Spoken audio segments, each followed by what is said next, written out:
ऐसे लोग बोलते हैं। तो उस शिष्य ने क्या किया, अपने गुरु का कीर्तन किया। हम जब जाते हैं नगरों में और कोई टीवी पर आ रहा हो, लोगों ने कई बार देखा हो उसको, तो फिर मुझसे पूछते हैं ये अमुक व्यक्ति टीवी पे आते हैं या क्या चिन्ह में सुनते हैं क्या? अच्छा, आपने क्यों पूछा ऐसा? नहीं, चिन्ह मुझे मानो जैसा बोलते हैं।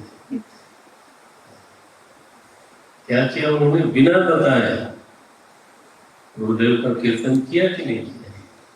यह कीर्तन गंभीर है। गा करके कीर्तन करना बहुत कल्याणकारी है। आप उसके प्रति कभी निंदा भाव या न्यूनता का भाव न रखें। लेकिन महाराज, ये जो कीर्तन है वो बहुत ही अनूठा है। कीर्तितव्यस्य, गाँव भी और वैसा आचरण भी। दूसरा शब्द तो कर्तव्यों को और जप्यों को एक में मिला दिया सुखदेव जी ने, और क्या शब्द बनाया? कीर्तितव्य। श्रोतव्यः कीर्तितव्यस्य स्मर्तव्यस्य, और उसको स्मरण करो अपने मन में, अपने हृदय में उसी प्रभु की स्मृति विहार करे, ऐसा करो। उसकी स्मृति आवे तो आनंद है, दूसरे की स्मृति आवे इतना आनंद नहीं है, और निषिद्ध की स्मृति आवे तो त्याज्य है तुरंत।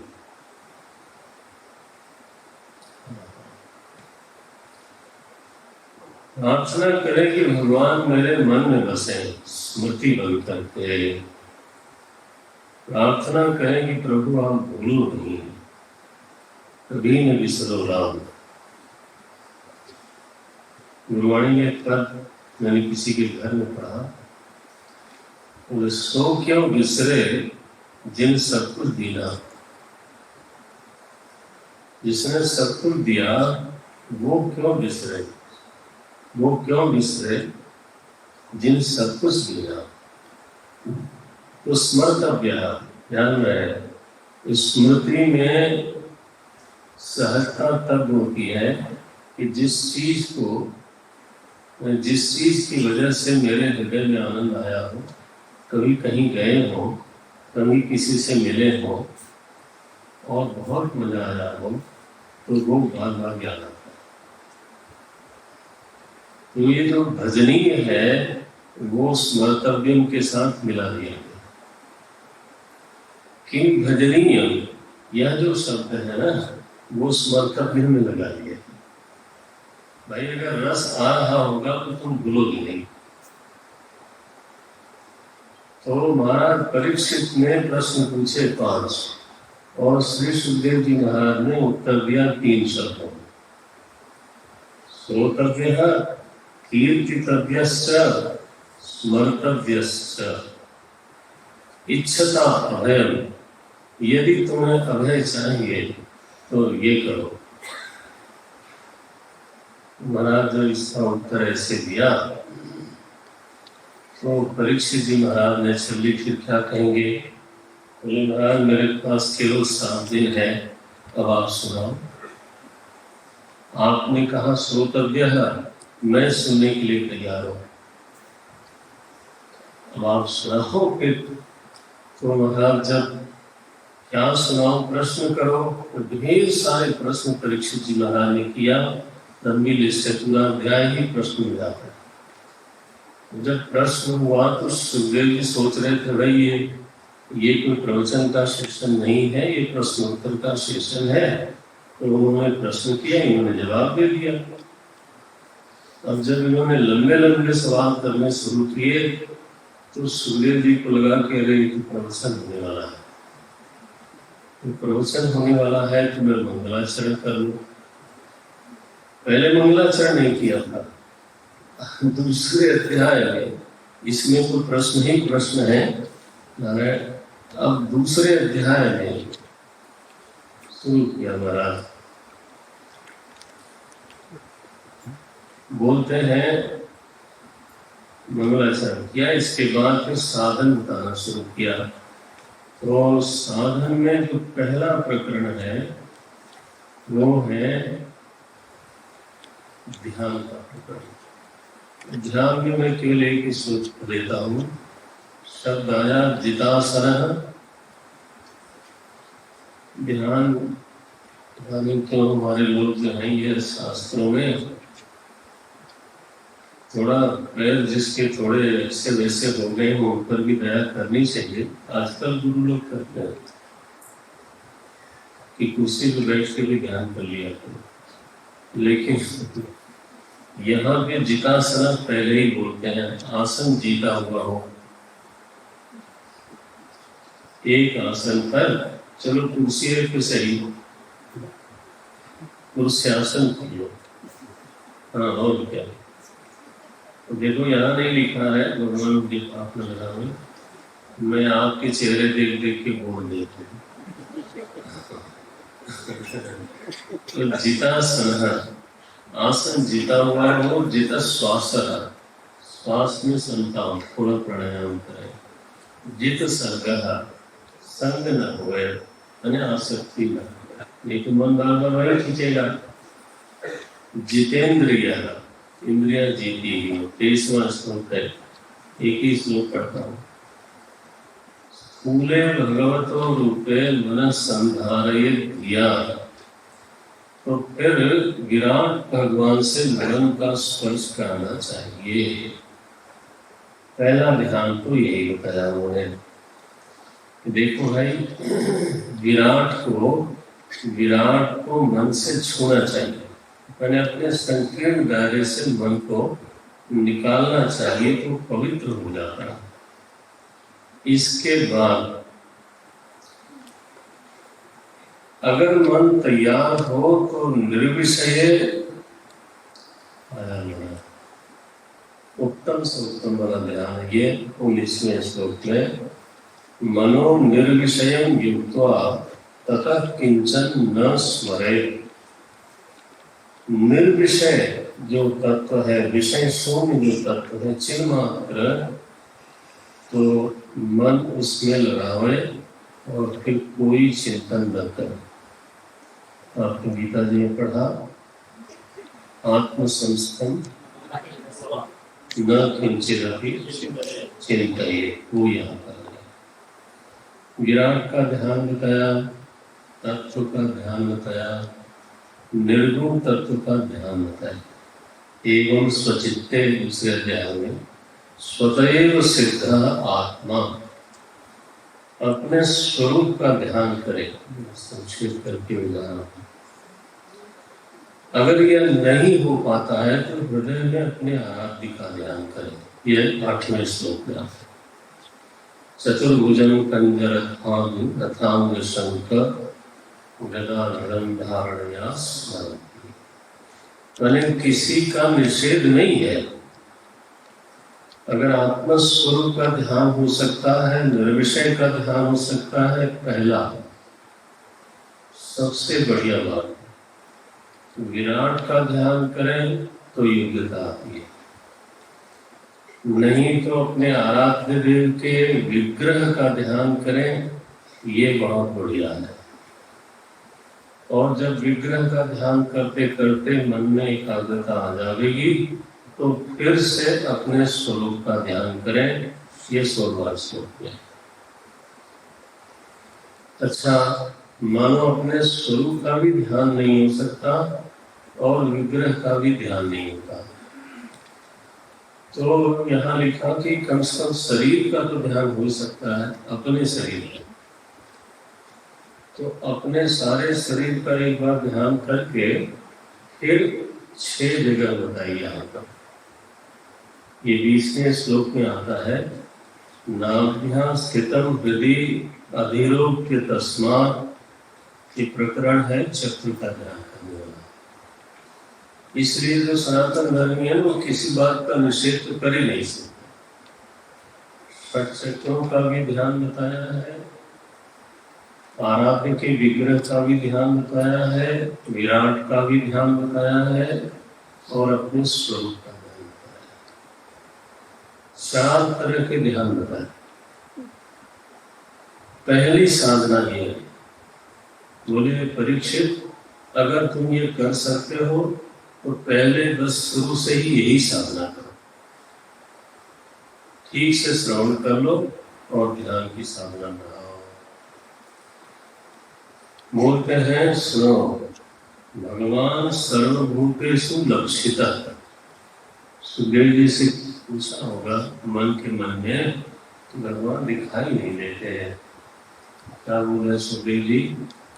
भगवान सर्वभूतेषु, 35वां श्लोक है, भगवान सर्वभूतेषु लक्षितः।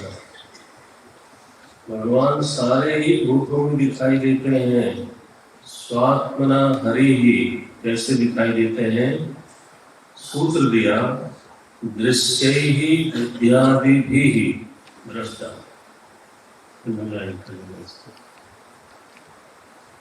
भगवान कैसे दिखाई देते हैं? बोले बुद्ध्यादिभिः दृश्यैहि। ये बुद्धि आदि जितने दृश्य हैं उनका जो दृष्टा है वो कौन है? अरे वही है वो। ग्रंथ देख लें, बहुत ही सुंदर प्रामाणिक हो गया ना ग्रंथ। दृश्यैहि बुद्ध्यादिभिः दृष्टा लक्षणैहि अनुमात्रैहि। बस ऐसा मत बोलना कि भगवान को कहीं देखते नहीं, तुम अपनी बुद्धि देखो, फिर इसको देखो कि बुद्धि का दृष्टा कौन है, दिख जाएंगे। उन्हीं का यश शास्त्रों में भरा पड़ा है, वो तुम्हारे भीतर सर्व साक्षी होकर के उपस्थित हैं। इसलिए तुम्हें परीक्षित ये बोलना चाहता हूं, तस्मात्। देखो क्या प्रश्न चाहिए, मंगलाचरण का प्रसंग बाहर आता है। यहाँ बोलते हैं तस्मात् सर्वात्मना राजन, संभव हो तो सर्वात्म भाव से, तस्मात् सर्वात्मना राजन हरि ही सर्वत्र सर्वदा। सर्वत्र माने सर्वदेशेषु, सर्वदा माने सर्वकालेषु। सर्वकाल सर्वदेश में हे राजन श्रोतव्य है। उपसंहार ऐसे करते, आरंभ किया उसी शब्द से उपसंहार किया। श्रोतव्य कीर्तितव्यश्च स्मर्तव्यश्च इच्छताभयम्। उन्हीं का स्मरण होना चाहिए, उन्हीं के बारे में श्रवण होना चाहिए, प्रामाणिक श्रवण होना चाहिए। और ये आग्रह नहीं करना चाहिए कि घर बुलाकर, महाराज वो ट्यूटर नहीं होता संत, घर बुलाते हैं तो अभिमान ज्यादा होता है। हमारे अनजाने में अभिमान बना लेते।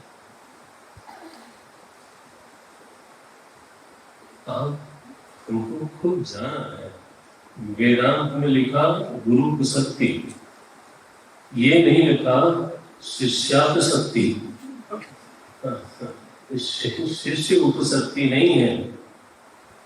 अब उसका घाटा है, हम ही को घाटा है,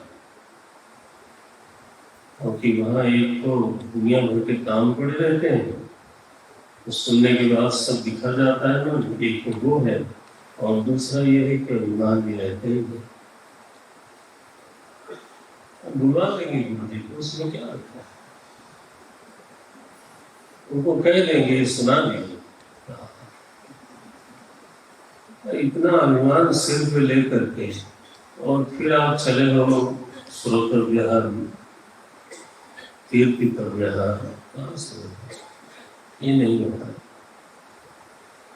इसलिए महाराज श्रवण होना चाहिए, कीर्तन होना चाहिए। राम जी के भगत है, ठीक से बोलते नहीं, तो कीर्तन है, ये आपको कीर्तन है। भगवान की भी वंदना नहीं करते। राम जी महाराज स्मित पूर्व भाषण, वाल्मीकि रामायण में लिखा उनका एक चरित्र, राम जी कैसे हैं? बोले जब मिलता है कोई सामने तो इस बात की प्रतीक्षा नहीं करते कि ये पहले बोलेगा तब मैं बोलूंगा।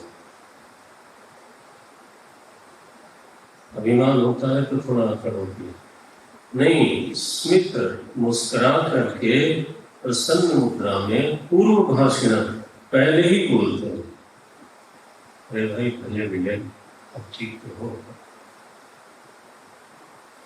ये। लेकिन राम जी की भगत है, बोलेंगे नहीं तो कार्य से ये क्या कीर्तन हुआ? श्रोतव्य कीर्तितव्यश्च स्मर्तव्यश्च। हे राजन ऐसा करो, श्रोतव्य कीर्तितव्यश्च स्मर्तव्यो भगवान केशव नृणाम। सारे मनुष्यों के लिए, केवल मरणासन के लिए नहीं, सारे मनुष्यों के लिए ऐसा ही करना चाहिए, ध्यान जरूर करना चाहिए। सकाम ध्यान का तीसरे अध्याय में वर्णन है, ढेर सारे ध्यान, कम से कम 25 ध्यान बताए। उसमें से विद्या कामस्तु गिरीशम, मैं जरा अपनी मालिक साहब का नाम ले,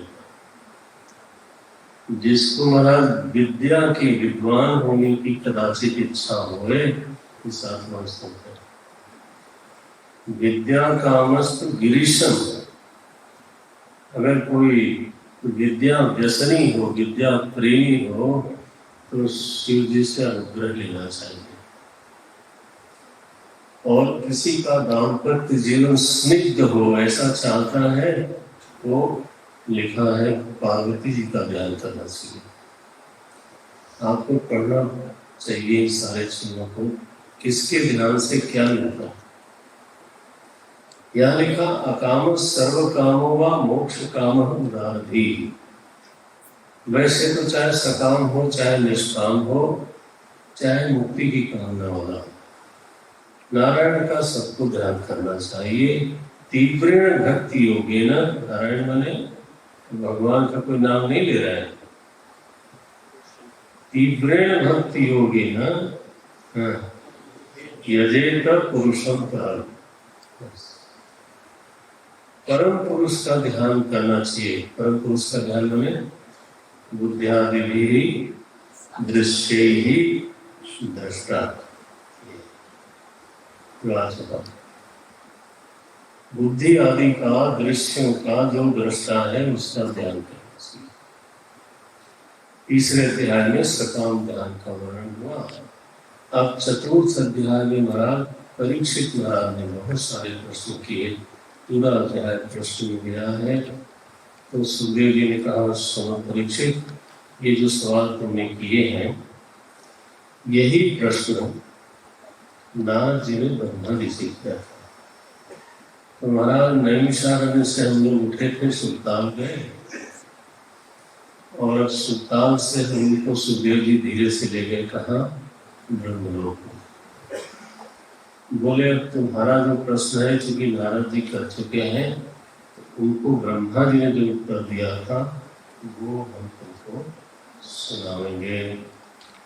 चौथा अध्याय में ये उन्होंने कहा। अब पांचवा अध्याय शुरू होता। पांचवें अध्याय में फिर से भागवत शुरू होती है। किसके बीच में? ब्रह्मा जी और नारद जी के बीच। सूर्य जी वाली हो गई, नारद जी वाली हो गई। अब यहाँ ब्रह्मा जी और नारद जी के बीच में भागवत शुरू होती है पांचवें अध्याय में।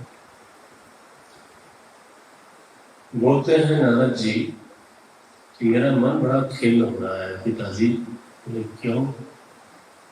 बोले मैं आया था तो आप ध्यान कर लेते, गहरा ध्यान करें। मैं आया, बैठा रहा, आपको पता भी नहीं चला। तो मैं तो ये समझता था कि आप सृष्टि में सबसे बड़े हो, लेकिन आप भी ध्यान कर रहे हो, तो आप किसका ध्यान कर रहे हो? ऐसा लगता है कि कोई आपसे भी बड़ा है, इसलिए खिन्नता है।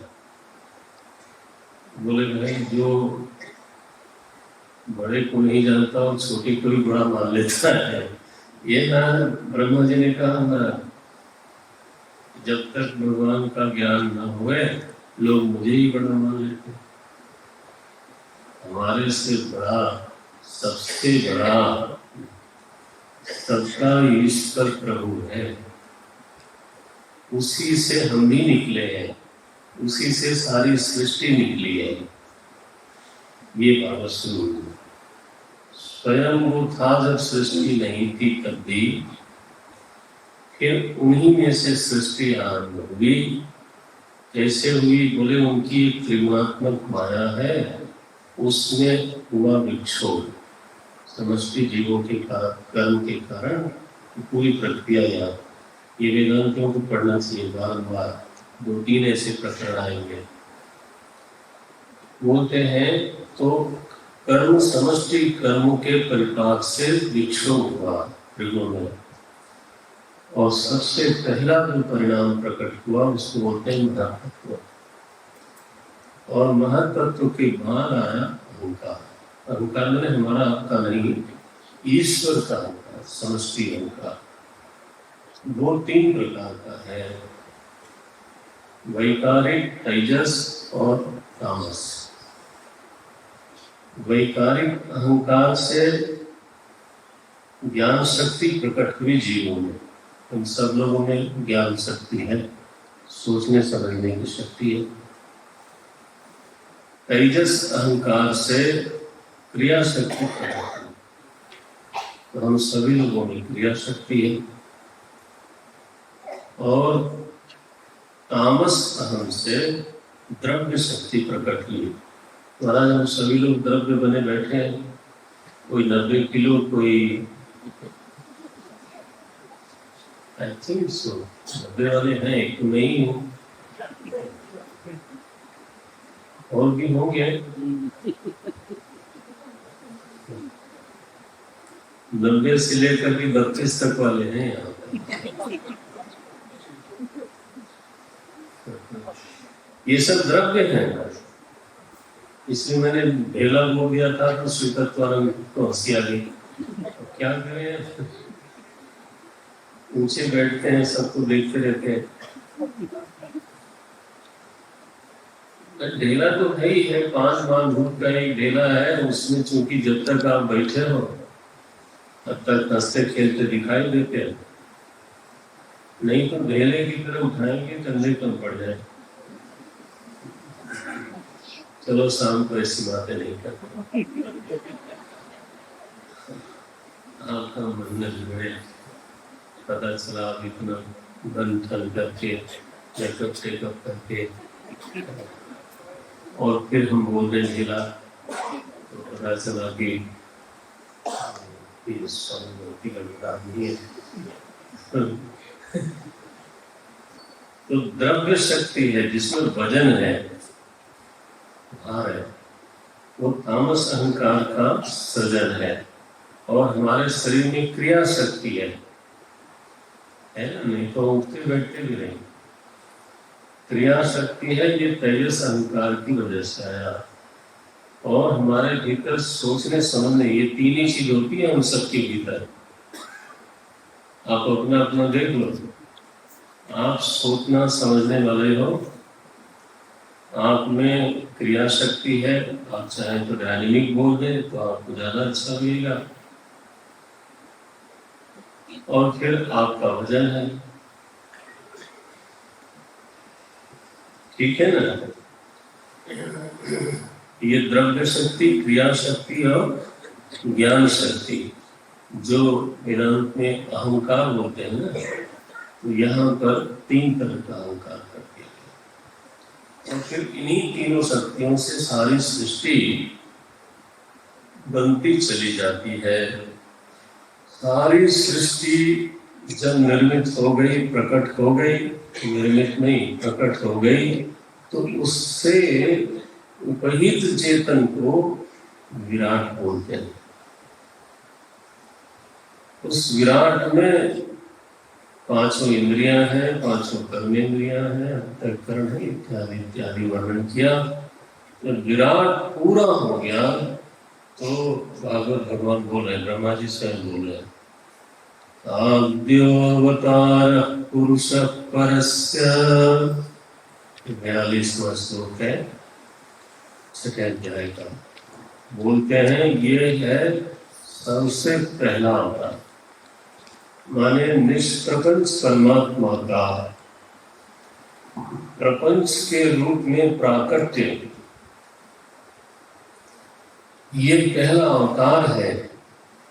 भगवान किसी कोने में बैठ के सृष्टि बनाते हैं, सो बात बिल्कुल गलत है। परमात्मा स्वयं ही इस प्रपंच के रूप में, जगत के रूप में अभिव्यक्त होता है। यहाँ शब्द लिखा है अवतार, आद्य अवतार है। और इसके बाद तो समय समय पर जैसा जैसा प्रसंग आया वैसे वैसे अवतार होते चले गए। ये 7वां अध्याय जो है ये 23 अवतारों का वर्णन है, पहले भी आ चुका है। तो वराह से लेकर के हरि, कपिल इत्यादि इत्यादि हम लोगों ने कई बार पढ़ लिया उसको, तो ये पढ़ लीजिएगा। इसमें 23 अवतारों का थोड़ा विस्तार से प्रकरण आया है। बोले 7वें अध्याय के अंत में बोलते हैं, देखो देखो नारद, इस पूरी बात को ध्यान में ले आना। पहले परमात्मा निष्प्रपंच था,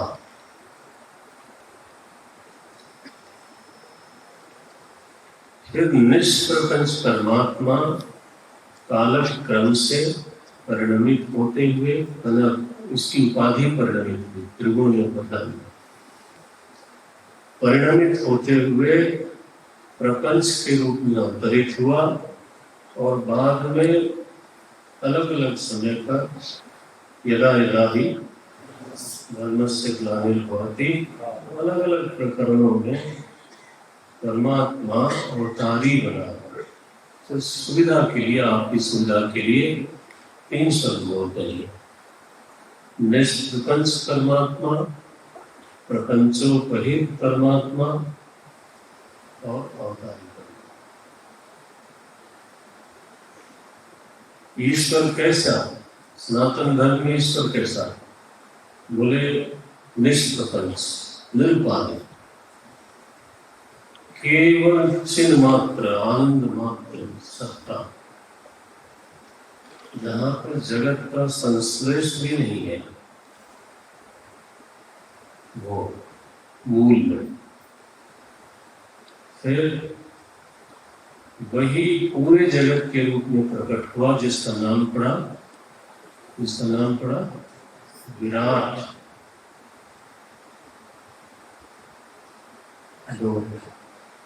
और तीसरा है अवतारी। जब प्रपंच काल चल पड़ा, तब समय समय पर वो संख्य अवतार लेता है। यहाँ 3 अवतार का माने हमारे बगल में बैठा हुआ व्यक्ति, उसके हृदय में हो सकता है क्षण भर के लिए भगवान आवे और हमारे कान में कह जाए और उससे मेरा भला हो जाए। यह दृष्टि संभालनी चाहिए कि ईश्वर जो है वो हर क्षण अवतार लेता है, ले सकता है। इसलिए रक्षा अवतार, नित्य अवतार, कला अवतार, अंशावतार, आवेशावतार, इतने सारे शास्त्रों में अवतारों का निरूपण। और क्रतु समय से संकोचन अस्ति तस्मात् विस्तारम न करोमि। लेकिन यह बात समझना कि भागवत यही है, भगवान के 3 रूपों को समझना, मनन करना, इसका नाम है भागवत। भागवत को है समाज में जैसा प्रचलित हो गया हो तो वो भी ठीक है, लेकिन यहाँ शास्त्र में खुद भागवत में लिखते हैं। 51वां श्लोक है, इदं भागवतम नाम। देखो ये तीसरी बार है,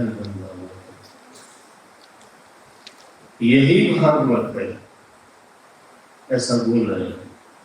इदं भागवतं नाम यन्मे भगवतोदितं संग्रहोऽयं विभूतीनां त्वम् एतत् विपुलीकुरु। नारद जी, इसी का नाम है भागवत। भगवान ने स्वयं मुझसे ये बात कही थी, लेकिन ये बहुत संक्षेप में मैंने कहा। तुम नारद जी के लिए आज्ञा देते हैं, नारद तुम इसका विस्तार करो, तुम एतत् विपुली करो। विपुली कुरु माने क्या? विस्तार करो तो उसमें ऐसी कौन सी चीज है जो मिस नहीं होनी चाहिए। विस्तार तो मैं करूं, लेकिन कहीं का कहीं पहुंच जाऊं, ऐसा न होने पावे। तो मैं सोचे यथा हरो भगवती, बहुत ही प्यार रहा। निरंतर प्रतिपादन की शैली भी अद्भुत है। यथा हरौ भगवती नृणां भक्तिर्भविष्यति सर्वात्मन्यखिलाधारे इति संकल्प्य वर्णय। नारद, ऐसा वर्णन करना कि लोगों की भक्ति हो जाए। नृणां भक्तिर्भविष्यति माने कथा कहने का, सुनने का प्रयोजन क्यों इतना ही है कि भक्ति बढ़े। लेकिन भक्ति किसमें? देवी देवता में नहीं,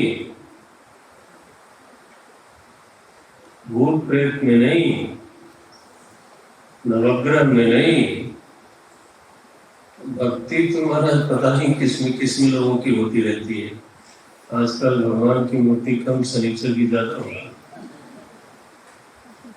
काले ग्रेनाइट का दाम बढ़ गया हमारा। जिधर देखो उधर शनि रात को सरसों का तेल का दाम बढ़ गया।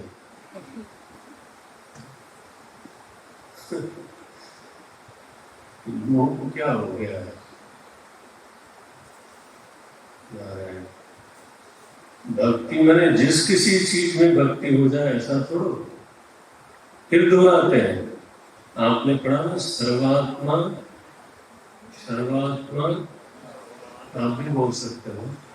सर्वात्मा भगवान ईश्वरो हरि। यहाँ देखो क्या बोलते हैं, सर्वात्मनि अखिलाधारे भगवती हरो। वही 4 शब्द हैं। ये कोई तुक्का नहीं, मान सोच समझ करके वो शब्द बोले गए हैं, तो उस पर टिकते हैं। ईश्वर में भक्ति बढ़े, बोले कौन से ईश्वर में? तो वो यही है, सर्वात्मनि अखिलाधारे भगवती हरौ भक्तिर्भविष्यति यथा नृणां तथा वर्णय। वैसा वर्णन करो। कुछ भी वर्णन करो ऐसा नहीं है, कुछ भी काल्पनिक वर्णन कर लो ऐसा भी नहीं है। नारद इति संकल्प्य वर्णय। संकल्प का मूल है लोगों की भक्ति बढ़े। और ये वाक्य अधूरा है अगर ये तय न हो तो किसमें भक्ति बढ़े।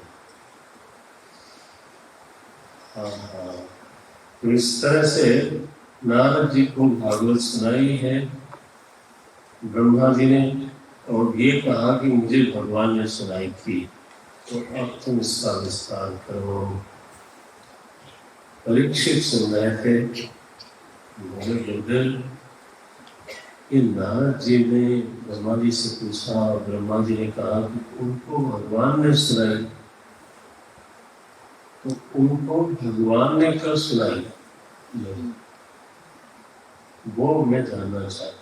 एक श्लोक यहाँ पे बहुत ही कहा है। भागवत जी में बहुत सारे मीठे मीठे श्लोक हैं। ये एक बहुत मीठा मधुर श्लोक हमको लगता है, 5वां श्लोक। 8वें अध्याय का 5वां श्लोक। परीक्षित महाराज ये कहते हैं कि प्रभु भौतात्मा पुरुषः कृष्ण पादमूलं न मुंचति। बोले किसी का हृदय निर्मल हो गया है, इस बात में प्रमाण क्या है? किसी का हृदय शुद्ध है, किसी का हृदय धुल गया है, किसी का हृदय निर्मल है, तो इसका लक्षण क्या है, प्रमाण क्या है? तो प्रमाण ये है कि उसका हृदय कृष्ण के चरणों को नहीं छूता। अगर छोड़ देता है तो अभी कभी भौतात्मा माने धुला हुआ हृदय, भौतात्मा माने निर्मल हृदय, भौतात्मा माने प्रक्षालित हृदय। भौतात्मा पुरुषः कृष्णपादमूलं न मुंचति। भगवान कृष्ण के चरणों को उसका हृदय छोड़ता नहीं। ऐसे नहीं छोड़ता। दृष्टांत बहुत प्यारा है। बोले पांथः, पांथः माने पथिक, तो गया यात्रा के दौरान और वहां खूब व्यवस्था करी। सोमनाथ जी गए, सोमनाथ में कस की व्यवस्था करी, नाम भी वही है। अच्छा है, हमको नहीं जानता अच्छा माने व्यवस्था हो जाती है, हमारी हो जाती है। तो एक से बढ़िया व्यवस्था आरामदायक हुई और यात्रा हुई। तो पांथा मैं क्या हूँ उस समय, मैं पथिक हूँ। पांथा जब यात्रा करते कराते जनाब लौटे घर को, बुद्धू नहीं, घर को बुद्धू को कह सकते। तो पथिक जो है वो अपने घर लौट के आया। 6 महीने बीत गए, 3 महीने की यात्रा हुई। अब घर आया और वहां अपने आराम कुर्सी पर चुपचाप बैठा, चाहे जो कहना है वैसे चुपचाप। और बीच में कदाचित चाय भी आ गई तो क्या कहना, और काफी वालों के लिए काफी आ गई तो क्या कहना, हाथ में है। अच्छा, उस समय कोई मित्र आए और कहे कि प्रोग्राम आते हैं, फिर से कहीं चले, तो महाराज गुस्सा हो जाएगा। अभी अभी अभी तो लॉकडाउन में 15 बार हो गए। क्यों? चाहे बाग में कितनी भी सुविधा कर दी जाए, लेकिन आप लोग क्या बोलते हो, होम स्वीट होम, घर जैसा। लोग बोलते हैं घर जैसा सुख नहीं। कहाँ गए थे? लंदन। कितने दिनों के लिए? 15 दिनों। लौट के बुद्धू घर में जब आए, महाराज पैजामा पहन के बैठे,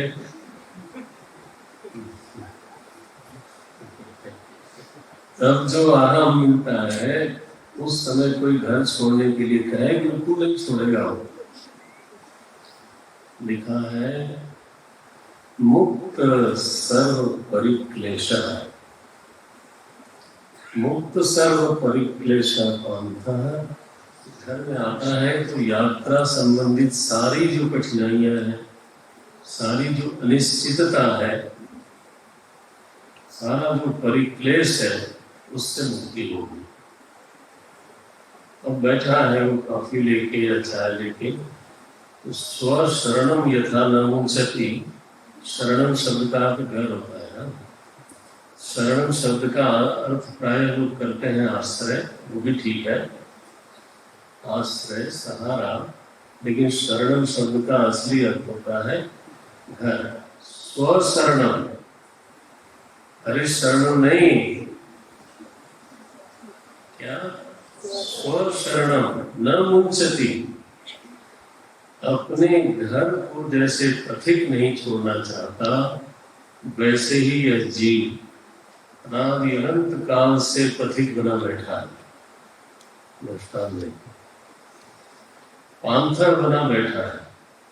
कभी वहां गया, कभी अच्छे वाले लोक में गया, कभी बिल्कुल पिटाई हुई नरक में गया, कभी भूलोक में आया, कभी बचपन में आया, जो आता है वही गाल ऐंठ के चला जाता है।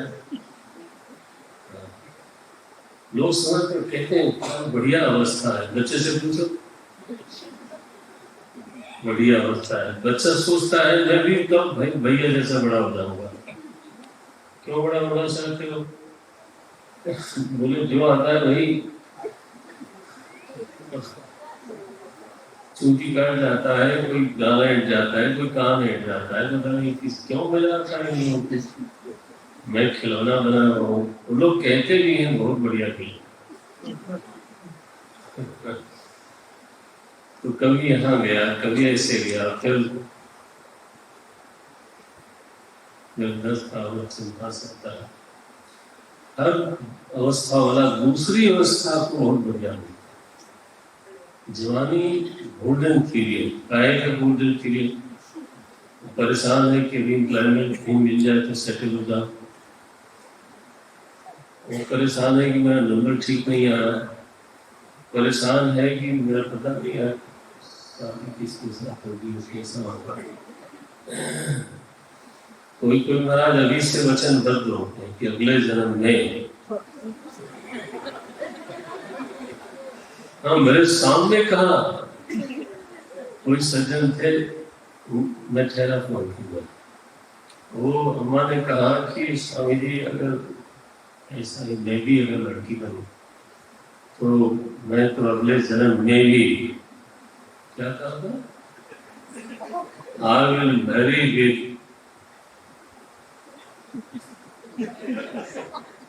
हाँ तो पहले ही तय हो गया। अब श्रीमान जी परेशान है कि फिर से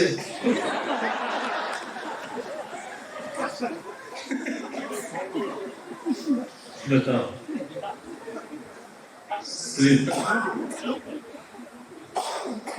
आप बताओ बोला, बोले गोल्डन पीरियड का है या गोल्डन पीरियड?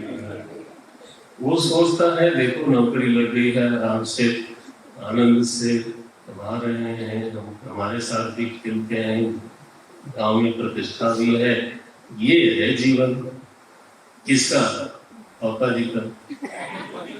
प्रौढ़ जो है उसका जीवन है, प्रौढ़ वाला जो होता है वो वाला जीवन। ऐसा ही है सब। है हम कौन लोग?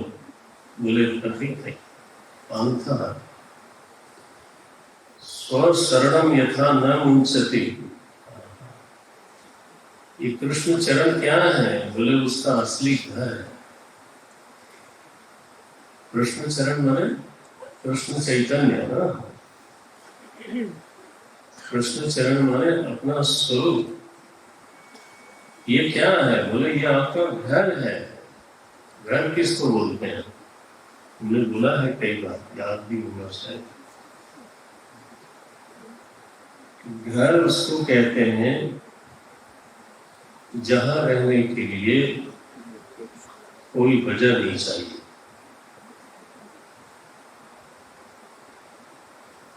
आप लोग घर वाले हो, परिभाषा में बता रहा हूं।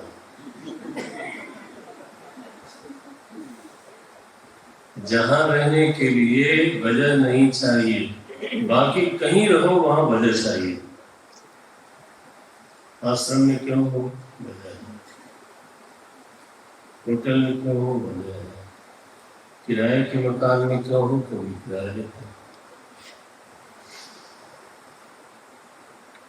दुनिया में, कम से कम दुनिया में अपेक्षित रूप से एक ही वो जगह है जहां पर रहने के लिए you need not to justify your stay.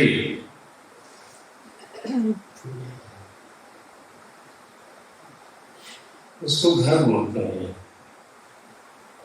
नौकरी होती है तो बंगले मिलते हैं कई बार। क्यों हो? मुझे नौकरी है, हो सकती वजह है।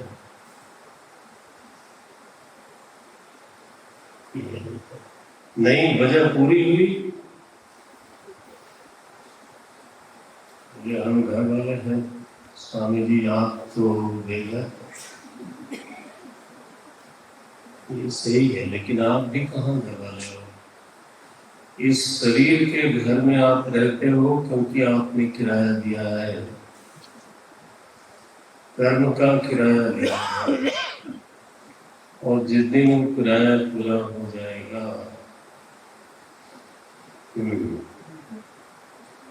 चाहे हिंदुस्तान के बेस्ट हॉस्पिटल में मकान मालिक निकालेगा, वहां से नहीं निकलोगे तो इतनी जगह छेद करेगा शरीर में। होता है ना, हॉस्पिटल में कभी देखने जाता हूँ ना, हिल जाती है तबीयत के नाक कान मुंह में कहीं भी बचता नहीं है, बांध देता है। इससे बढ़िया था कि तो अच्छा है वो बेहोश रहता है, और बेहोश आ जाए देखेगा क्या क्या लगा।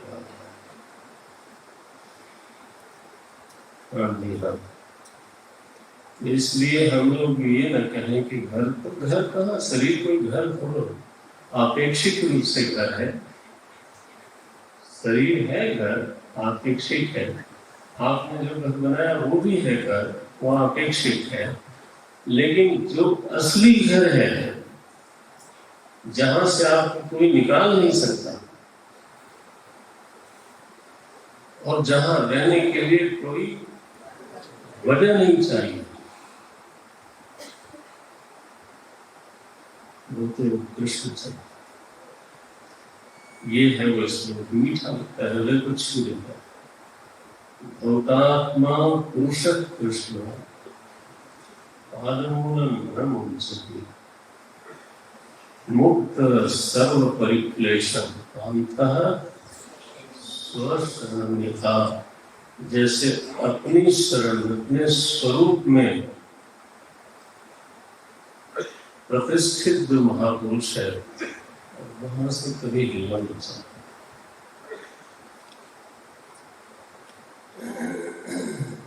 यस्मिन् स्थितो तत्त्वेन गुणा भी न बचाई।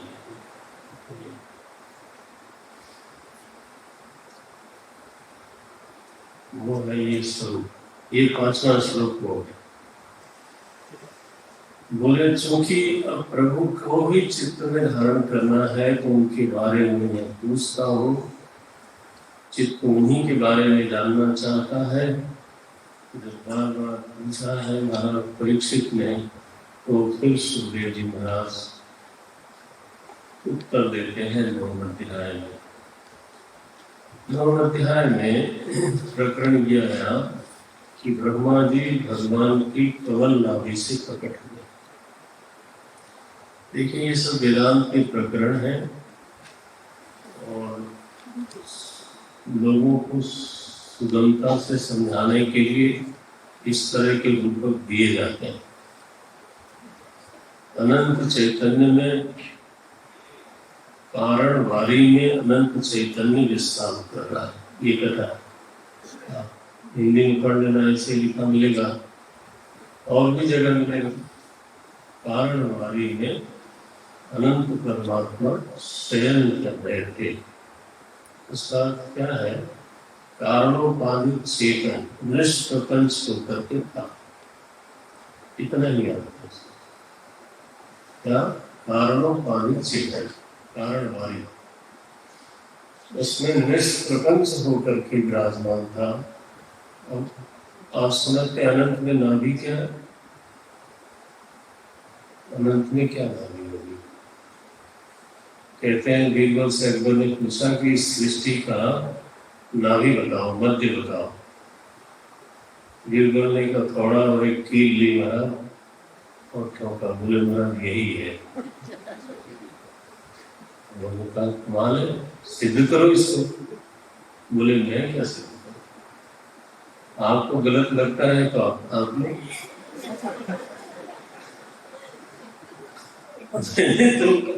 मैंने तो सोच समझ के कील गाड़ी है, तो आपको गलत लगता है तो महाराज अनंत में जहां होंगी रखो नाभी। हमारे गुरुदेव इसको ऐसे बोलते हैं, the infinity is one whose boundary is nowhere। ये उनकी भाषा है, आपको कोई स्वाद का उसको सुनाई है हमारे रास्ते में। Infinity is one whose boundary is nowhere and center is everywhere।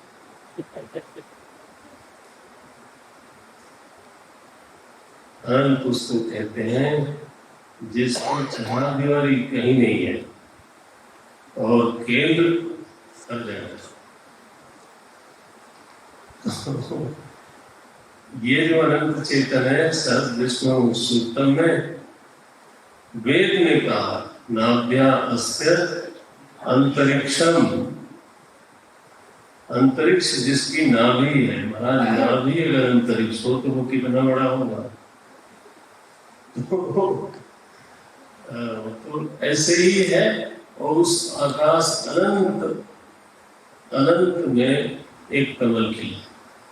कमल खिला मैंने आकाश पुष्प है, पहला ही मिथ्या है। कमल खिला, उस कमल के ऊपर अंतःकरण चतुष्टय चतुर्मुख ब्रह्मा बैठे। अब जब कमल ही मिथ्या है तो ये श्रीमान जी कहां से सत्य होंगे। वेदांत की नजर हो तो ऐसे वर्णन होता है, लेकिन हम यहाँ उसको रोक देते हैं।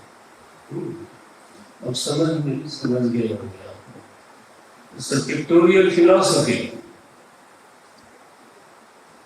अब लोग कैलेंडर देखते हैं कि फिलॉसफर बनो सिंपल, पूछते हैं ये विष्णु भगवान नाभि से एक कमल निकला, उस पर ब्रह्मा जी चारों ओर बैठे। अब बताइए बना विष्णु भगवान की पीठ दिख जाएगा और करवट लेने का मन आ गया तो ब्रह्मा जी का क्या होगा। भैया बिल्कुल कवि हृदय दर्शन को दर्शन की नजर से सीखना चाहिए, पढ़ना चाहिए। भगवान करवट नहीं ले सकते होता, उनकी पीठे नहीं है, आप ये समझो पहले। अनंत चेतन है, नहीं जाते। ऐसा स्वरूप है, सनातन धर्म को समझना अरे गहरे के बस की भी नहीं है। जिन्होंने गुरु शरण की सेवा नहीं करी वो क्या सकते। तो वहां से ब्रह्मा जी चतुर्मुख प्रकट हुए और उनको जिज्ञासा हुई मैं कौन हूँ। क्या प्रश्न आया, अहम कहा, मैं कौन हूँ। तो चूंकि उनके मुख से पहला यही आया कि मैं कौन हूँ, तो उनका एक नाम पड़ गया कहा। कहा ब्रह्मा, ब्रह्मा जी का एक नाम है कहा। और वो खोदने लगे कमल नाल के भीतर गए, ऊपर आए, भीतर गए, ऊपर आए, कहीं पता नहीं लगा कुछ। तो आकाशवाणी हुई तप तप तप। ब्रह्मा जी ने बहुत तप किया। क्या तप किया, एकाग्रता जो है परम तप, इंद्रिय अंतःकरण को एक लक्ष्य में समाहित कर पाना, ये सबसे बड़ा तप है। यहाँ भी यही लिखा, ऐसा एकाग्र समाहित होकर के तप किया उन्होंने। तो भगवान उनके सामने प्रकट हुए और कहते हैं ब्रह्मा जी तो इतने अभिभूत हैं। भगवान जब सामने आए तो ब्रह्मा जी तो हाथ जोड़े और भगवान ने उनके हाथ को छुआ। यह लिखा है परिस्पृशन, थोड़ा बढ़ा देते हैं लोग। तो वो कहते हैं कि ब्रह्मा जी से भगवान ने हाथ मिलाया तो ये हाथ मिलाने की जो परंपरा है ये यहीं से शुरू यहाँ लिखा है। कई जगह शास्त्र में हाथ मिलाने की बात कही गई।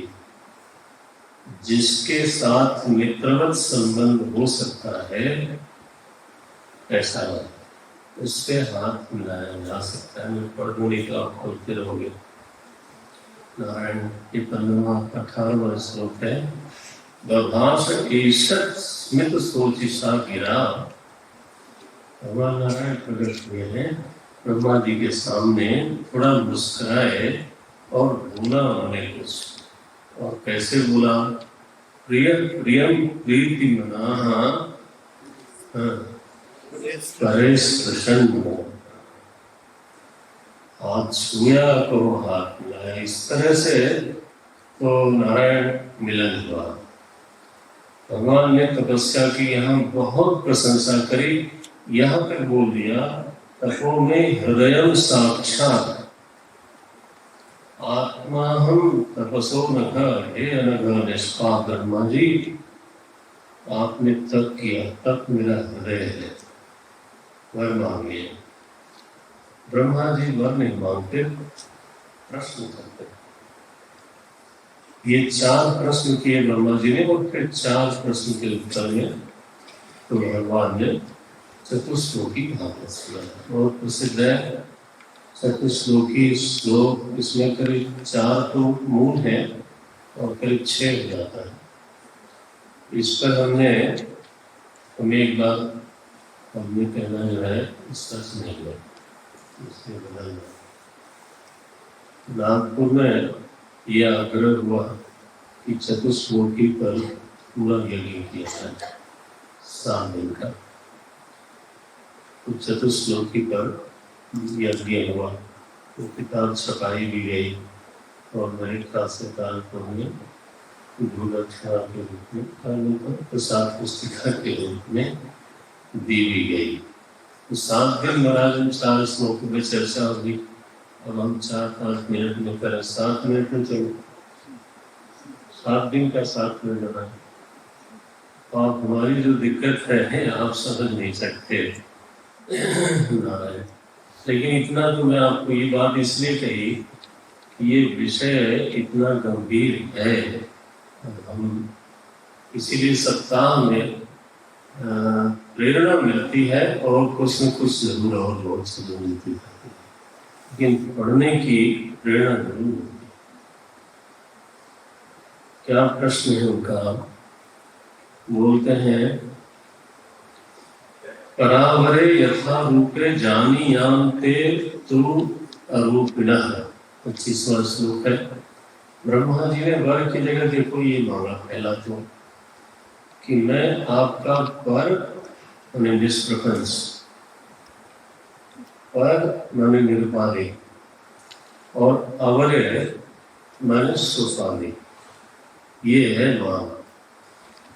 परावरे यथारूपे, जैसा आपका निरुपाधिक स्वरूप है और जैसा आपका सोपाधिक स्वरूप है, हे प्रभु, हे अरूप परमात्मा, जैसे बोलते ते अरूपिण, हे अरूप परमात्मा, आपके पर और अवर दोनों रूपों को मैं जानूं, विधिवत जानूं। पहला वर्ग तो यही है। अच्छा, दूसरा, मुझे ये वेदों में सुनने को मिलता है कि आप ही अभिन्न निमित्तोपादानकार हैं। ये ऐसे है जैसे लकड़ी, हमने दृष्टांत दिया था पीछे, यहाँ लिखा है यथा ऊर्णनाभिः, ऊर्णनाभिः यथा ऊर्णते तथा तद विषयां धेहि मनीषां मयि माधव। हे माधव, वैसी मनीषा मुझको दीजिए कि कैसे आप ही अकेले तुम्हार भी हो, मिट्टी भी हो, आप ही उपादान कारण हो और आप ही निमित्त कारण हो। ये दोनों आप कैसे हो? कैसे आप मकड़ी की तरह अपने में से ही सृष्टि को निकालते हो और फिर निकल जाते हो। नारायण। ये दूसरा प्रश्न, मैंने सृष्टि प्रक्रिया, ये दूसरा प्रश्न। तीसरा प्रश्न आता है, नेह मानव प्रजा सर्गम बद्धेयम यत् अनुग्रह। लोग एक कायदे का पत्र लिखते हैं तो उसको पढ़ के सुनाना चाहते हैं। आदमी को कर्तव्य का ऐसा नशा चढ़ता है, कोई कह दे कि बहुत बढ़िया लिखा है,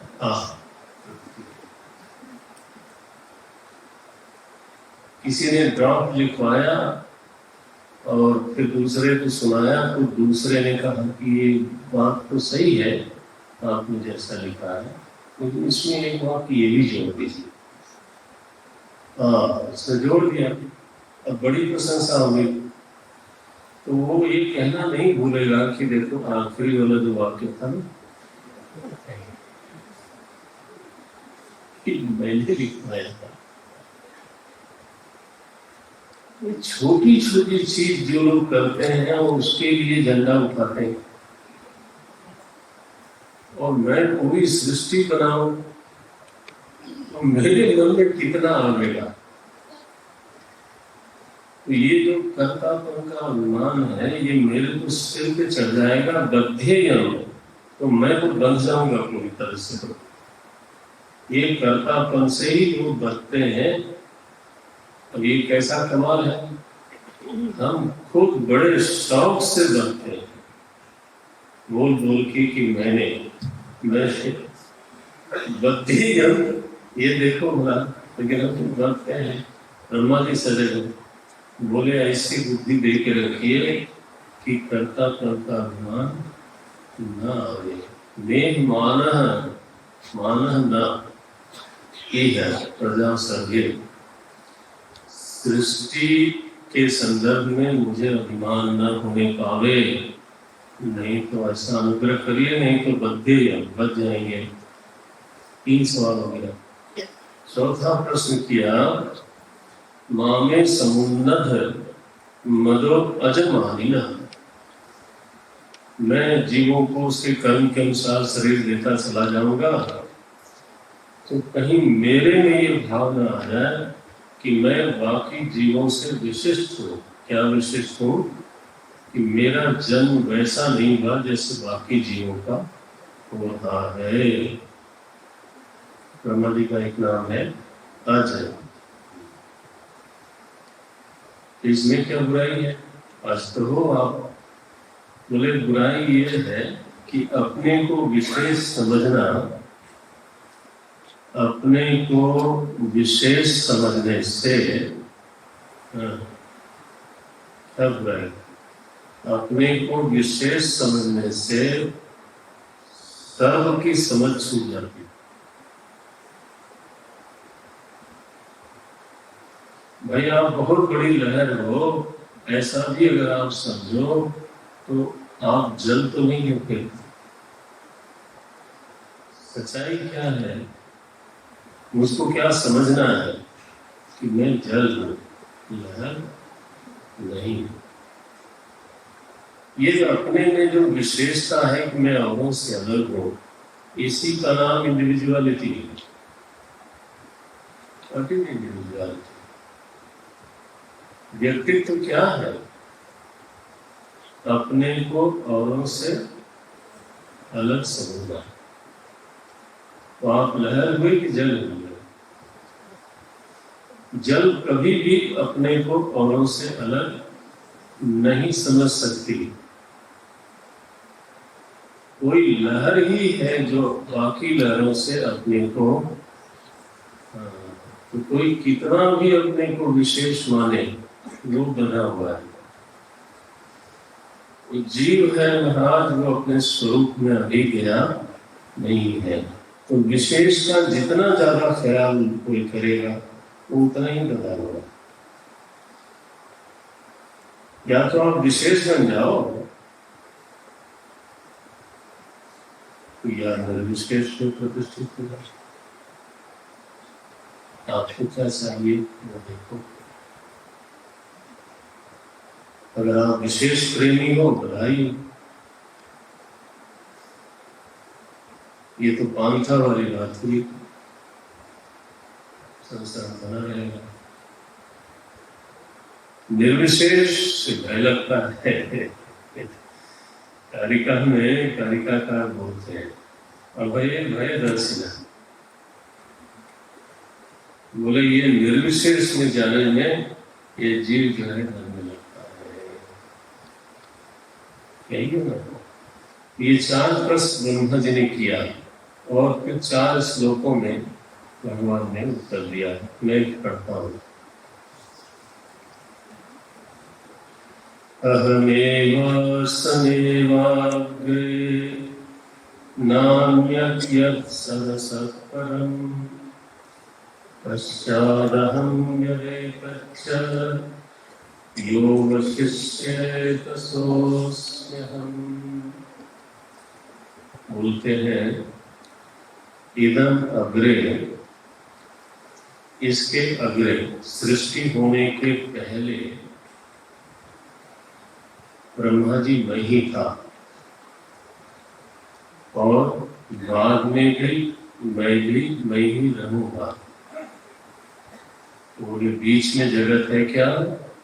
बोले नहीं, बीच में जगत नहीं है। यह एकच्च अहम, एकत माने एकत जगत, जिसको तुम लोग जगत जगत समझते हो वो मेरी ही अभिव्यक्ति है। अच्छा बताओ, तरंगे जल है कि नहीं है? लेकिन बोलने के लिए हम लोग क्या बोलते हैं? तरंग और जल। वहां है कितनी चीजें? एक है। जब तरंगे नहीं थी जल था, बाद में जल रहेगा, और जब तरंगे हैं तब भी जल ही है। यदेतच्च, इसका मतलब ये हुआ कि जलातिरिक्त वहां पर कुछ नहीं है। यह अवशिष्यत सह अस्मि अहम, जो शेष रहेगा वो भी मैं हूँ। माने त्रिकाल में केवल मैं अद्वितीय चिन्मय सत्ता हूँ। इसमें समेट लिया, जिसको तुम लोग जगत कहते हो वो मेरा चिन्मय विलास है। जगत वगैरह कुछ नहीं,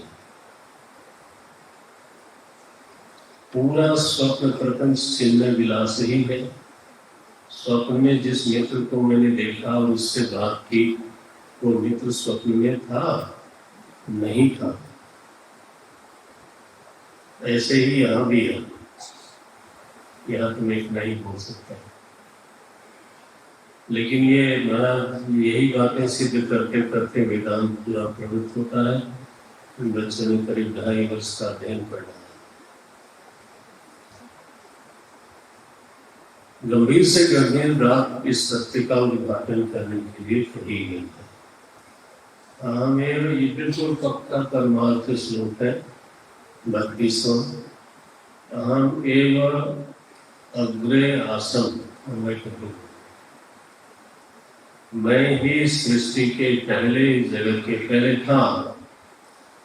न अन्य कोई नहीं था, न सत न असत, न अन्य सद असत परम।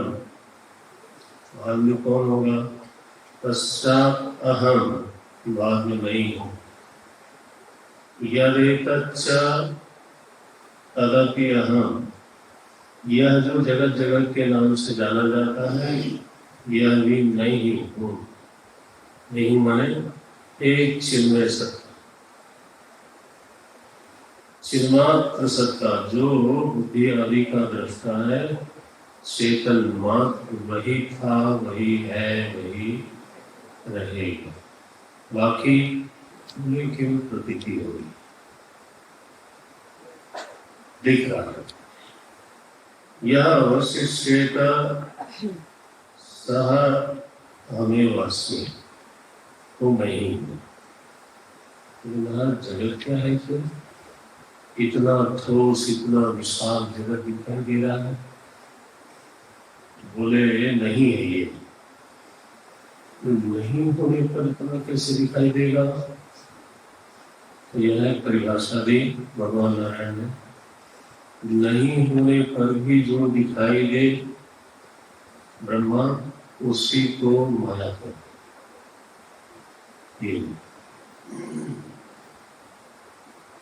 इसी जमाने में जादूगर लोग गांव में घूमते थे, आपके हाथ में पैसा देते थे, मुट्ठी भरवा लेते थे।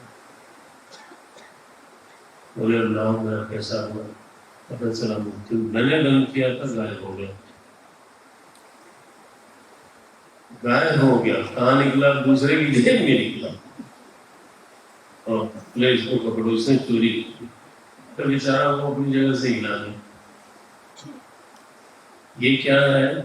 ऋते अर्थम यद प्रतीयेत, नहीं होने पर जो पदार्थ प्रतीत होने लगते हैं।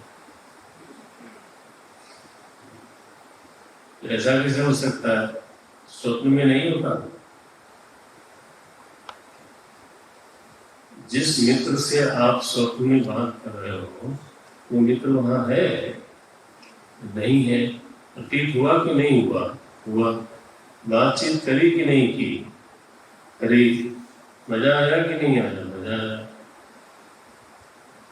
जगे कुछ नहीं। ऐसा है। इसलिए यह तो प्रमाण ही नहीं बनता कि जो दिखता है वो है। ये तो बिल्कुल गलत है। तो ये पहले दिन बोला था,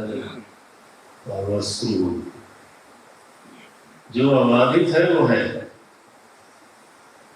लेकिन जो केवल दिखता है वो है, ये तो गलत है।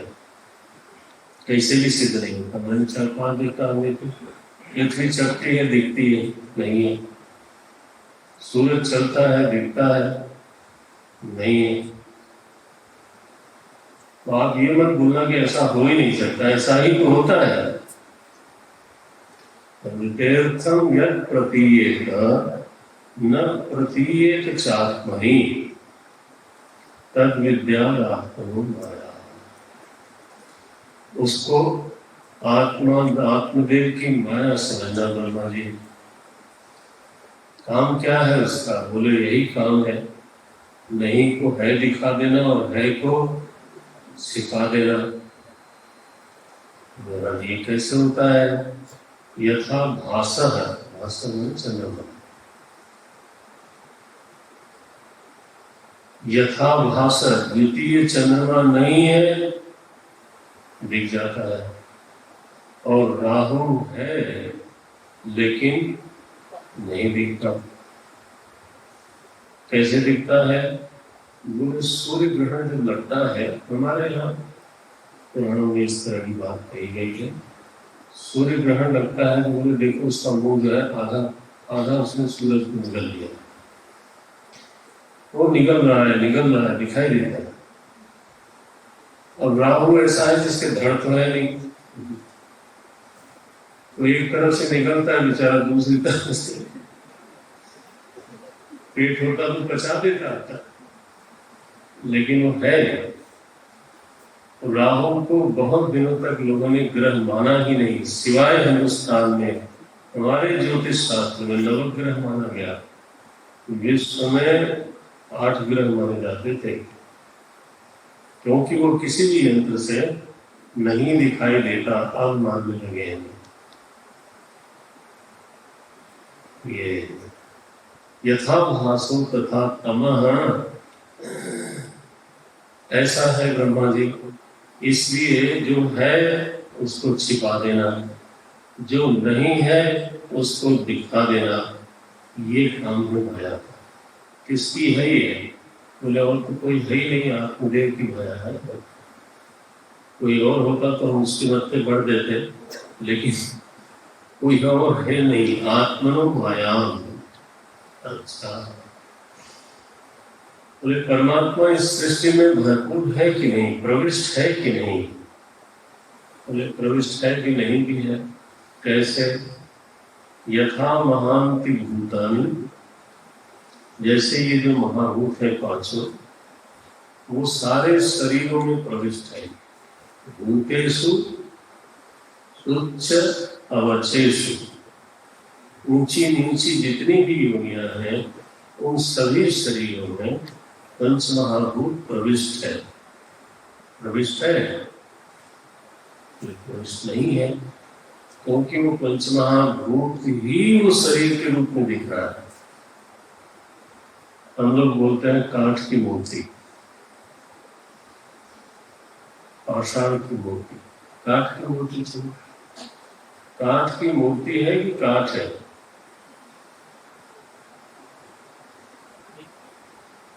क्या बोले? अरे काठ की कहां से आए? मूर्ति तो मूर्ति जब छुएंगे तो किसको छुएंगे? काठ को।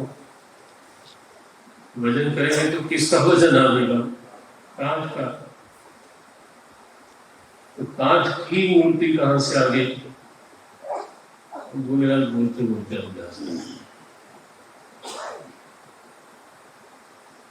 हमारे यहाँ गोवर्धन पूजा के समय चीनी के खिलौने बनते हैं। हमारे देहात में घड़िया बोलते, और कहीं कुछ बोला जाता है, लेकिन खाते सभी लोग।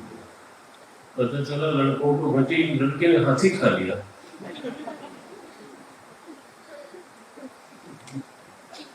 झगड़ा कर लिया, मैं घोड़ा लूंगा, वो कहता मैं भी लूंगा। हाथी, घोड़ा, घड़ा, पता नहीं क्या क्या बनाते थे। अच्छा, तो क्या बोले? बोले चीनी की हाथी है। चीनी का हाथी है कि चीनी ही है? वहां पर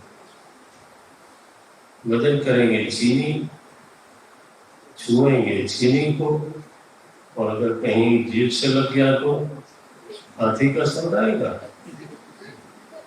चीनी का स्वाद आएगा। है सब का सब, पूरा का पूरा चीनी, लेकिन बोला ये जाएगा चीनी का हाथी, चीनी का घोड़ा। तो बोलते हैं साहब, बोले चीनी इस घोड़े में प्रविष्ट है प्रविष्ट। घोड़ा है कहाँ वहां? बोले क्या बात करते हो, घोड़ा है? घोड़ा तुम्हारी आंख में, प्रकृति मात्र है, कोई पदार्थ नहीं है। इसलिए कहो तो प्रविष्ट है और कहो तो बिल्कुल प्रविष्ट नहीं है। ये क्या श्लोक लिखा? जैसे पंचमहाभूत सारे शरीरों में प्रविष्ट है, नहीं भी प्रविष्ट है, प्रविष्टानि अप्रविष्टानि दोनों कह सकते हो। तथा ठीक इसी तरह से जगत में तेषु न तेषु हम, मैं सब में हूं भी और मैं ही हूं, तो मैं क्या सब में? सब है ही नहीं। अरे सब दिखता है, बोले इसीलिए तो कह रहा हूं तुम्हारी आंख में है। सब जो दिखता है वो तुम्हारी बुद्धि में भरा पड़ा है, तुम्हारी आंख में है, वस्तु कुछ भी नहीं। 3 श्लोक में काम पूरा कर दिया भगवान ने, क्योंकि श्रोता ब्रह्मा जी है और वक्ता भगवान नारायण, इतने ऊंचे दर्जे का होगा। चुके बोलते हैं एतावदेव जिज्ञास्य। देखो ब्रह्मा जी, जानने की चीज इतनी ही है। एतावदेव जिज्ञास्य तत्व जिज्ञासुनात्मनः अन्वय व्यतिरेकाभ्याम यस्यात् सर्वत्र सर्वदा। साधक पहले व्यतिरेक वृत्ति से जानता। व्यतिरेक वृत्ति क्या है? परमात्मा सच्चिदानंद है, अबाधित है, इसलिए शरीर परमात्मा नहीं हो सकता, क्योंकि ये बाधित हो जाता है। परमात्मा दृष्टा है, दृश्य नहीं होता, इसलिए मन परमात्मा नहीं हो सकता, क्योंकि दृश्य बनता है। बुद्धि दृश्य बनती है, स्वभाव दृश्य बनता है, जो जो दृश्य बनता है उसका व्यतिरेक करते हैं। ये साधना की पद्धति। ये इतना बड़ा हिमालय दृश्य है, इसकी देवता सामने आया, बोलिए दृश्य है, परमात्मा को नहीं हो सकता। साधना जब शुरू करता है साधक वेदांत की, तो पहले जो आश्रय लेता है वो किसका? व्यतिरेक का। नेति नेति नेति दृश्यत्वात्, बाधितत्वात्, अनित्यत्वात्, मरणशीलत्वात्, ऐसे ये व्यतिरेक वृत्ति है। तब साधक फिर जब पक गया थोड़ा ज्ञान और बार बार ये बुद्धि पहुंची कि वहीं से शुरू हुआ था अहमेव आसम, तो वही फिर विराट बना और वही फिर अवतारी बना और वही फिर नाना मनुष्य बना। तो फिर उसने कहना शुरू किया ये भी वही है, ये भी वही है। पहले कह रहा था ये नहीं है, अब बोल रहा है ये भी वही है, ये भी वही है, ये भी वही है। चींटी कर्ण धूल भी वही है।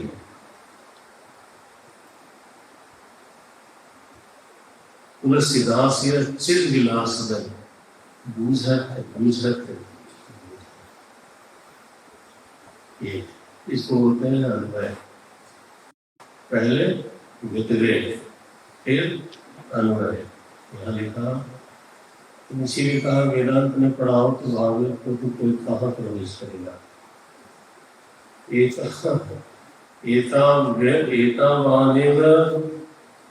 एतावदेव जिज्ञासा तत्व जिज्ञासुनात्मनः अन्वय व्यतिरेकाभ्याम यत् स्यात् सर्वत्र सर्वदा जिज्ञास्य। एतन्मतं समापृष्ट। ब्रह्मा जी सुनो, आपको जो भय लगा है फंस जाओ। एतन्मतं, इस अद्वैत निष्ठा में परिनिष्ठ हो जाओ। समापृष्ट कथम? परमेण समाधिना, परम समाहित होकर के इस तत्व का एक बार ठीक से बोध प्राप्त हो, उसमें प्रतिष्ठित हो जाओ।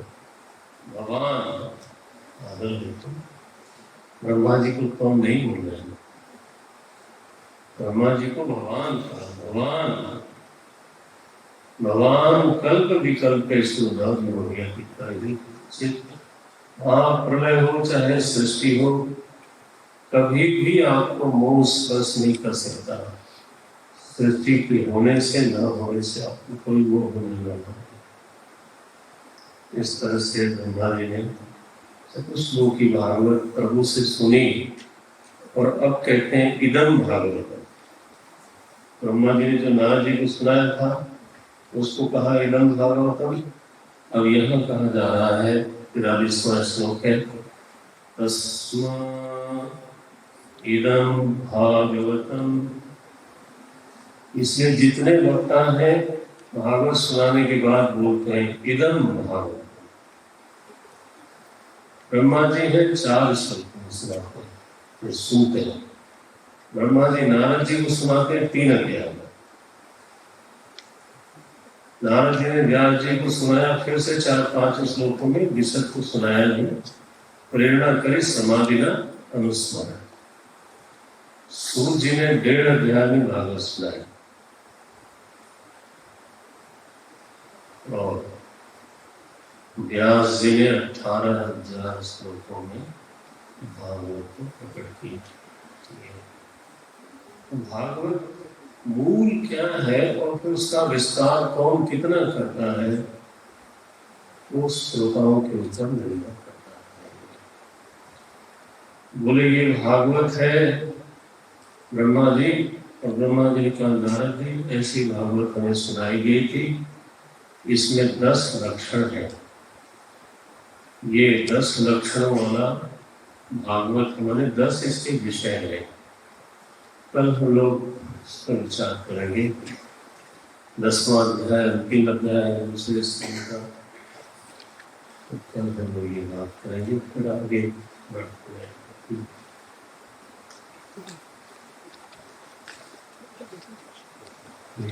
भागवतम ब्रह्म संहितम्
और एक साथ करें तो सब लोग सीख जाए।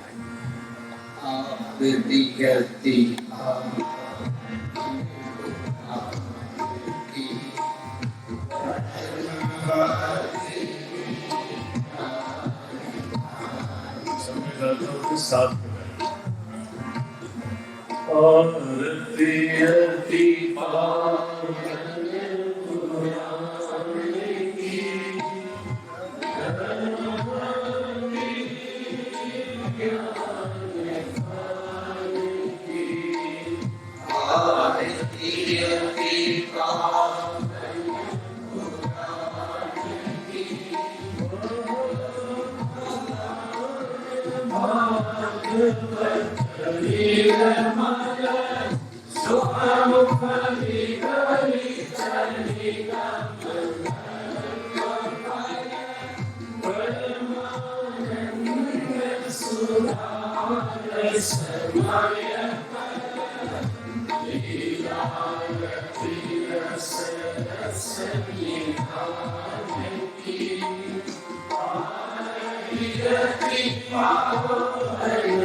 श्री कृष्णचंद्र भगवान की जय। श्रीमद्भागवत महापुराण की जय। श्री सुखदेव जी महाराज की जय। सब संतन की जय। सद्गुरुनाथ महाराज की जय। उमापति महादेव की जय। जय जय श्री राम।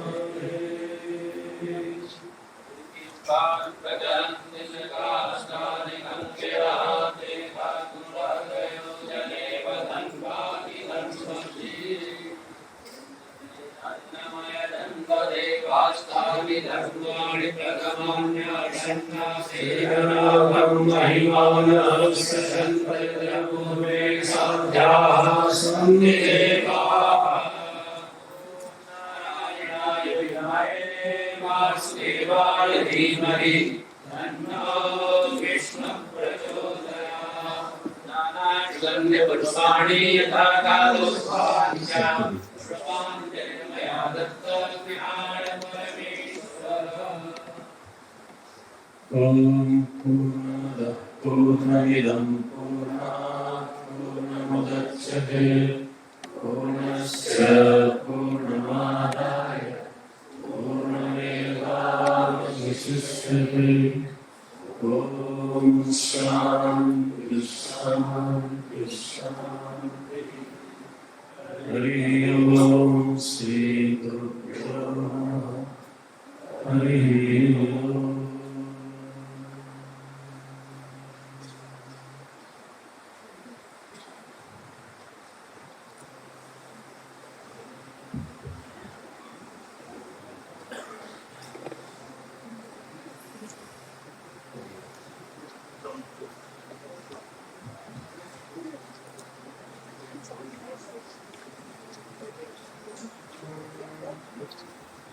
हरिओम।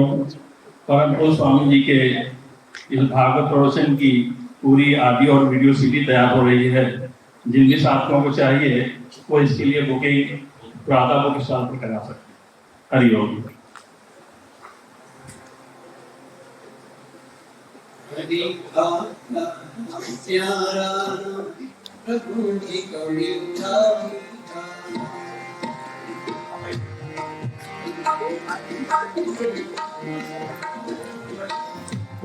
हरि का प्यारा